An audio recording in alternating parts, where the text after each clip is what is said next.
Hello friend, Radhe Radhe. तो जैसा कि मैंने पार्ट 1 में आप लोगों को सत्यनारायण भगवान की कथा सुनने को मिली थी, तो मैंने माधव जी को सुनाया था।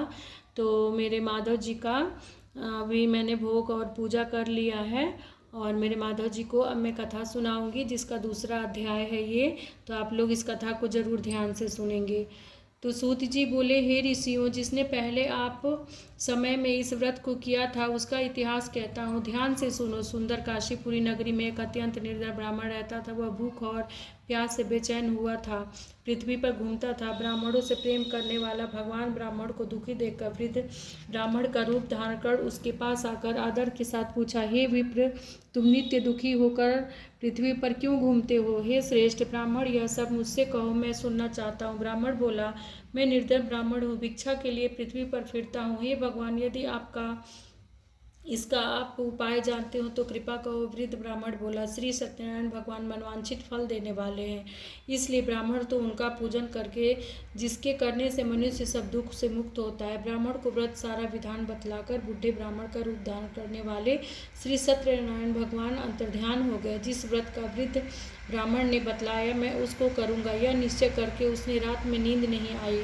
वह सवेरे उठ श्री सत्यनारायण भगवान के व्रत का निश्चय कर भिक्षा के लिए चला गया। उस दिन उसको भिक्षा में बहुत सा धन मिला, जिसने बंधु बांधवों के साथ उसने श्री सत्यनारायण भगवान की व्रत किया और करने से विप्र सब दुखों से छूटकर अनेक प्रकार की संपत्तियों से युक्त हुआ।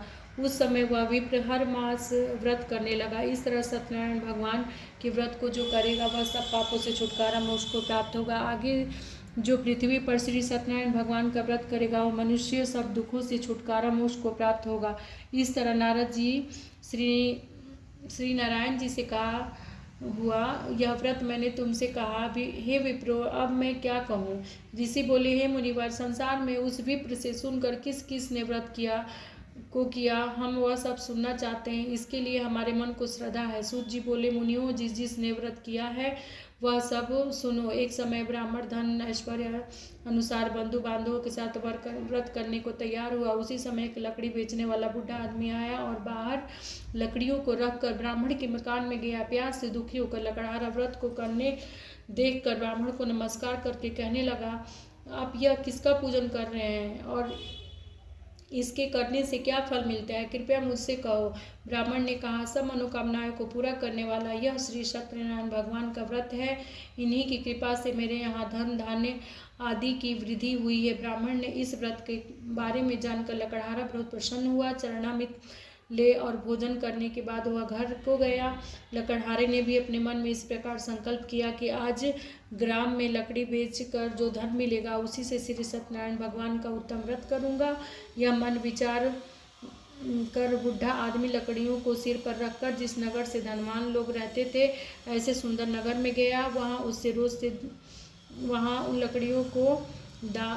लकड़ियों का दाम पहले से दिन से चौगुना मिला। तब वह बूढ़ा लकड़हारा दाम ले और अति प्रसन्न होकर पके केले की फली, शक्कर, घी, दूध, दही और गेहूं का चूर्ण इत्यादि सत्यनारायण भगवान के व्रत की कुल सामग्रियों को लेकर अपने घर को गया। फिर उसने अपने भाइयों को बुलाकर विधि विधान के साथ भगवान जी का पूजन और व्रत किया। उस व्रत के प्रभाव से बूढ़ा लकड़हारा धन, पुत्र आदि से युक्त हुआ और संसार में समस्त सुख को भोग कर वैकुंठ को चला गया। यह मैं अपने कथा को यहीं पे विश्राम करती हूँ। तो इसका तीसरा अध्याय फिर आप तीसरे पार्ट में आप लोग ज़रूर सुनिएगा और मेरे वीडियो को सपोर्ट करिएगा। और मेरे माधव जी को कथा सुनने में बहुत अच्छा लगता है, इसलिए मैं अपने माधव जी को कुछ ना कुछ सुनाती हूँ। तो आप लोग भी अपने माधव जी के लिए ऐसा कुछ करें जिससे माधव जी को अच्छा लगे। तो मेरा वीडियो कैसा लगा आप लोगों को फ्रेंड? राधे राधे। श्री हरिवंश।